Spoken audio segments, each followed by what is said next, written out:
Chers amis et chers ennemis, bonjour à tous et bien entendu les ennemis aussi, puisque sans les ennemis, on ne serait pas grand-chose. Et d'ailleurs, je me ferais du souci si je n'ai aucune critique, c'est que je ne fais rien. Bref, je voulais écrire un petit article, je voulais faire un argumentaire, mais finalement, j'ai pas le temps, j'ai pas que ça à faire aujourd'hui. Je vais faire une vidéo, c'est plus rapide. C'est comme faire une réponse vocale, etc. sur WeChat ou ailleurs. Mais voilà, je fais une vidéo, je balance la vidéo et voilà, c'est fait. C'est pas un sujet assez important, mais c'est un sujet quand même assez important, c'est l'anonymat. Et je vais répondre, je le fais pas souvent, mais je vais répondre à un commentaire anonyme.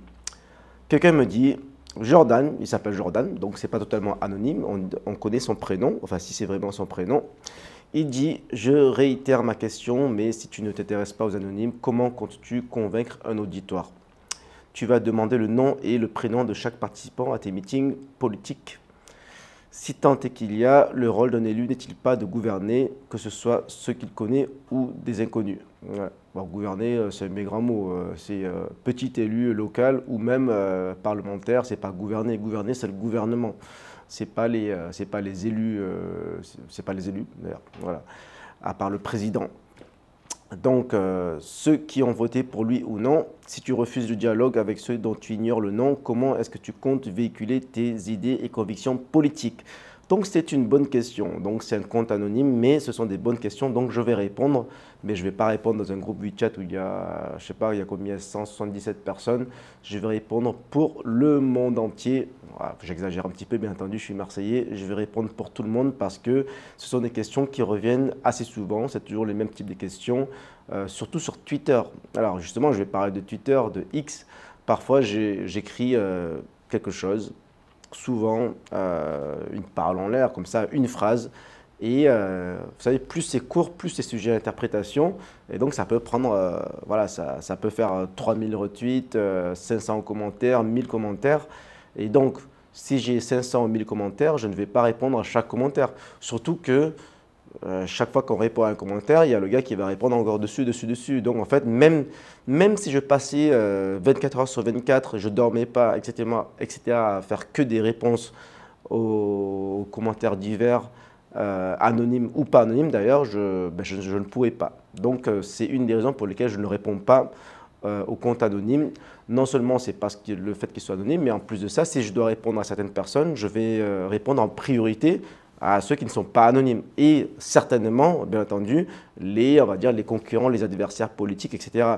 Si quelqu'un d'autre est candidat à la même élection que moi, il fait un commentaire de réseaux sociaux, on voit son prénom, son nom, sa photo, etc. C'est officiel. Donc là, on se fight un petit peu de réseaux sociaux. Là, je réponds, ça c'est normal. Mais le commentaire lambda avec une photo de profil d'un animal divers, peu importe, et d'un pseudo à la con, si c'est vraiment très intéressant, je fais une réponse publique, comme je fais maintenant en vidéo. Voilà, donc pourquoi je ne réponds pas aux commentaires anonymes? C'est tout simplement pour gagner du temps. Première raison. Mais d'autres raisons aussi, c'est que la plupart du temps, ce sont des gens qui n'assument pas leurs propos. Donc pourquoi moi, je vais perdre mon temps à répondre à des gens qui vont, enfin souvent d'ailleurs, souvent on est anonyme parce qu'on veut dire des choses racistes ou on veut dire des choses sans assumer ses propos parce que ça va avoir des répercussions, parce qu'on risque de perdre de son job ou quoi que ce soit, on risque de perdre des amis, etc., etc. Donc les gens veulent être anonymes. Donc ces gens-là, je n'ai pas forcément envie de perdre mon temps avec eux et souvent parfois ce sont des trolls, c'est-à-dire qu'ils font exprès de dire des bêtises, peut-être qu'eux-mêmes ils ne le pensent pas. Mais aussi, ils ont un intérêt derrière. D'ailleurs, souvent, peut-être qu'ils veulent me faire perdre mon temps. Là, au lieu de faire cette vidéo, je devrais faire autre chose avec mes enfants, avec mes clients, avec ceci, cela. Donc, je sais que certains font exprès de m'envoyer des questions et ils se fichent de ma réponse. Ils veulent juste me faire perdre mon temps. Voilà. Mais je vais quand même consacrer du temps à répondre à tout ça. Donc, il me dit ceci, cela. Je réponds. Et en plus de ça, on parle du tutoiement. Là, il y a un gars qui envoie… Là, je parle d'un groupe WeChat. En fait, je déteste les gens qui tutoient des inconnus, sauf éventuellement si c'est dans un groupe, on va dire, où il y a une communauté. Là, on est dans un groupe de… Voilà, moi je suis dans les arts martiaux, on est dans un groupe d'arts martiaux. On va considérer que la plupart des membres de ce groupe, ce sont nos frères d'armes, c'est une famille, on tutoie. Bon, très bien. Ou alors c'est une association, c'est un truc précis. Voilà, bon, j'ai créé un réseau d'expats. Les gens qui sont dans ce réseau, ils se tutoient entre eux, pourquoi pas, voilà. Mais dans un groupe très large qui n'a pas forcément une identité communautaire avec des inconnus, ou en tout cas comme si c'était sur Twitter, eh ben, on ne connaît pas les gens, on ne tutoie pas. Voilà, les gens, c'est de la politesse. Et de nos jours, il n'y a plus de politesse. Les gens sont, non seulement ils sont anonymes, mais en plus de ça, ils tutoient n'importe qui. Et il y en a un cet après-midi, voilà, on est dans un groupe, il y a des gens que je connais, des gens que je ne connais pas. Ensuite, il y a Pierre qui répond. En fait, il me dit, d'ailleurs, ça m'intéresse, j'aimerais bien faire ça. Il me dit, si vous n'aimez pas certaines personnes, certains messages, vous pouvez les bloquer, vous pouvez ignorer leurs messages. Donc, j'ai essayé ça sur WeChat, j'ai bloqué certaines personnes. Mais ça ne marche pas parce que je vois quand même leurs messages dans le groupe WeChat. Donc, à mon avis, ce n'est pas possible. Mais d'ailleurs, ça, c'est une bonne question. Si vous savez comment bloquer certaines personnes en privé et dans les groupes WeChat, dites-moi, ça m'intéresse parce qu'il y en a vraiment que ben, j'aimerais bien les éviter sans me forcer à les éviter. C'est-à-dire en voyant leur pseudo, je dis, bon, allez, je ne lis pas. Voilà. Mais bon, bref, Pierre me dit, ben voilà, enfin, il dit à tout le groupe, si vous voulez ne pas voir certains messages, faites ceci ou cela. Donc je l'ai fait, ça ne marche pas. Donc je dis, Pierre, ça ne fonctionne pas, tu ne peux pas masquer les posts de certaines personnes, ou alors je n'ai pas compris comment faire. Et donc il y a un gars, encore un troll anonyme, donc on ne sait pas qui c'est, il met une photo pourrie, et voilà, il s'appelle, comment il s'appelle? C'est un bug de WeChat, bon bref, peu importe, il n'a pas de nom. Et il écrit quoi? Attends, je retrouve son message. Bon bref, il dit, il nous oblige à le vous voyez alors que lui se permet de nous tutoyer. Voilà. Mais c'est vraiment des gamins dans ces groupes, c'est incroyable. Et en fait, voilà pourquoi je tutoie Pierre, c'est parce que je le connais et qu'on se tutoie de la vraie vie. Voilà. Pour moi, WeChat, Twitter, les réseaux sociaux, c'est la vraie vie. C'est juste que c'est en distanciel, c'est en virtuel, mais c'est du virtuel vrai. C'est juste qu'il y a une distance, c'est électronique. Voilà, c'est électronique. Mais en fait, pour certains, ils croient que c'est un jeu vidéo. On est dans un jeu vidéo et en fait, les gens avec qui on échange, ils n'existent pas. Donc, on met des pseudos. Mais en fait, non. Voilà. Donc, bon, bref, ça montre le niveau. En tout cas, mais après, le problème, ce n'est pas forcément les pseudos non plus. On peut s'appeler Johnny Hallyday. Les gens savent très bien qui est Johnny Hallyday. On peut s'appeler, je ne sais pas, je vais prendre un exemple concret, Aldostérone. On sait très bien qu'Aldostérone, c'est un pseudo, mais on sait qui est derrière ça. Après, les gens qui sont pseudo parce qu'ils ne veulent pas qu'on les retrouve, c'est ça le problème. Donc, je vais répondre à la question, l'originale, qui me dit comment comptes-tu convaincre un auditoire? Tu vas demander le nom et prénom de chaque participant à tes meetings? Bien sûr que non. Enfin, si, en fait, alors, techniquement, oui, je fais un meeting, les gens s'inscrivent et ils viennent, comme ça, je sais combien de personnes il y a. Et donc, normalement, je sais de préférence qui est là, nom, prénom. Ce serait l'idéal. Mais bon, même si c'est un grand meeting, et on va dire même pas un meeting, une soirée, je fais une soirée apéro, vin et fromage, ou même pas, c'est même pas ma soirée, je vais à une soirée vin et fromage, les gens me posent une question, je ne vais pas forcément leur demander hey, sortez-moi votre identité, prénom, nom, etc. Mais par contre, je les vois face à moi. Ils sont là, ils sont physiquement face à moi. Donc, s'ils disent une connerie, s'ils cherchent la merde, en tout cas, physiquement, on peut les attraper. Bon, bref, on peut les dénoncer. Ben, ils sont là. Ils ne peuvent pas s'échapper. Tout comme, c'est d'ailleurs pourquoi aussi quand on est en voiture, si on fait un accident, s'il y a délit de fuite ou quoi que ce soit, il y a une plaque d'immatriculation. Il faut pouvoir identifier les gens qui essaient de s'enfuir ou quoi. Voilà. Donc, quelqu'un qui est dans une soirée que je ne connais pas, qui me pose une question, pas de problème, je n'ai pas besoin de connaître son nom, je vais lui répondre. Mais par contre, s'il se passe quelque chose, je sais qu'il est devant moi et je peux l'attraper si je veux. C'est ça la différence. Donc, l'anonymat, ce n'est pas forcément le prénom et le nom, c'est que la personne existe, elle est là, elle est devant nous, on voit son visage. Voilà. Mais après, même les gens anonymes que je ne connais pas, il y a des comptes par exemple sur Twitter, sur X. J'ai du mal à dire X. Je suis quasiment aucun compte anonyme, y compris des amis à moi. Donc, je sais que j'ai des amis qui m'envoient leur compte X. Je ne les suis pas parce que pour moi aussi, quand je suis des comptes, c'est une garantie aussi, c'est une recommandation. C'est-à-dire, je recommande aux gens de suivre. Mais pour moi, il faut être dans les réseaux sociaux avec un prénom, un nom, une photo de profil qui soit vraie.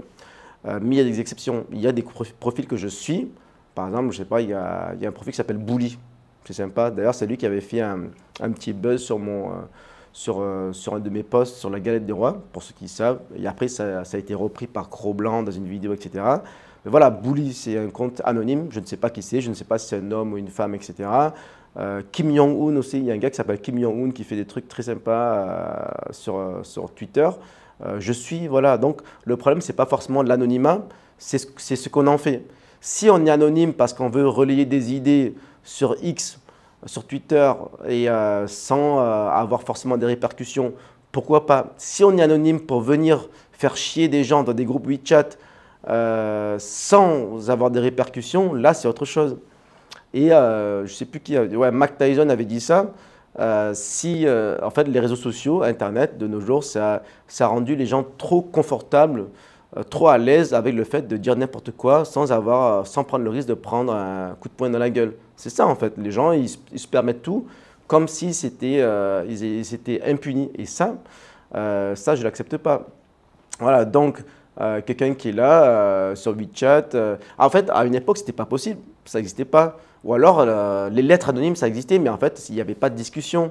On envoie une lettre anonyme, ou alors on appelle, on peut appeler, on fait un appel anonyme, mais il n'y a pas de discussion. Donc après, la police peut noter, alors il y a eu un appel anonyme, ceci, cela, on ne sait pas si c'est vrai, c'est faux, alerte à la bombe, bon, ok. Mais là, ce sont de nos jours, les comptes anonymes, ils ont un pouvoir assez important. C'est-à-dire qu'ils sont plutôt impunis et ils vont dans les réseaux sociaux, ils vont répondre, répondre, ils engagent des conversations. Et quand il y a une conversation, ça change tout en fait. Et en fait, ils peuvent se permettre pas mal de choses en étant plus ou moins punis parce qu'il y a quand même, il y a eu plusieurs exemples où en fait, il y a eu des comptes anonymes qui ont été condamnés pour harcèlement, etc., etc. On peut demander aux réseaux sociaux s'il y a vraiment un ordre du tribunal, etc., de retrouver la personne et qu'elle soit condamnée. D'ailleurs, c'est arrivé récemment. Il y a un sénateur, enfin un ex-sénateur des Français étrangers qui avait été harcelé en quelque sorte, d'ailleurs entre autres avec mon image, parce qu'on disait qu'il était, c'était le sénateur qui traîne avec les fachos, etc., etc. Ben, ils ont retrouvé la personne qui a écrit ça. Il y a eu une plainte à la police et donc on a trouvé l'identité de ce compte. Donc ça peut se reproduire. Donc en fait, finalement, les comptes anonymes, ils peuvent continuer à commenter. Si un jour il y a vraiment de la diffamation, des problèmes importants, je suis prêt à porter plainte. Je l'ai fait plusieurs fois, pas pour des comptes anonymes, mais pour des personnes physiques et réelles. Mais les comptes anonymes, un jour ou l'autre, je pense que je vais m'en faire un. Bon, bref, voilà, voilà pourquoi je ne réponds pas aux comptes anonymes. Je n'ai pas le temps, ça ne vaut pas le coup, ça ne vaut pas la peine. Mais parfois, voilà, parce que parfois les comptes anonymes peuvent poser des bonnes questions, donc je réponds à sa question. Donc, réponse au meeting, j'ai répondu. Le rôle d'un élu n'est-il pas de gouverner, que ce soit ceux qu'il connaît ou des inconnus? Ben oui, voilà. Donc, mais ça ne veut pas dire pour autant qu'on répond à toutes les débilités anonymes en tout genre dans un groupe, dans un petit groupe, que ce soit WeChat ou WhatsApp ou autre. Si tu refuses le dialogue avec ceux dont tu ignores le nom, comment est-ce que tu comptes véhiculer tes idées et convictions politiques? Voilà. Ben donc, c'est faux puisque je réponds. Donc, mais je réponds pour tout le monde dans un texte, dans une vidéo, etc., etc. Voilà. Voilà pour les comptes anonymes. Le tutoiement. Après, le tutoiement, c'est très français. Les anglophones n'ont pas ce même problème. Voilà, ça c'est, je sais pas, c'est la nouvelle génération. On perd des valeurs, on perd tout de nos jours. Il n'y a plus de respect, il n'y a plus rien. Encore pire, il y a ceux qui… la plupart des gens, si on regarde, ceux qui ont des comptes anonymes et qui tutoient, sont des gens qui font plein de fautes en français. Donc je relis, et franchement c'est catastrophique. Ils ne savent même pas démarrer une phrase avec une majuscule, ils ne savent même pas mettre un point à la fin, c'est vraiment… Et si je pouvais ignorer, si je pouvais en fait bloquer ces personnes dans les messages privés, mais aussi dans les groupes, ce serait tellement bien. Voilà, bref. Allez, ciao!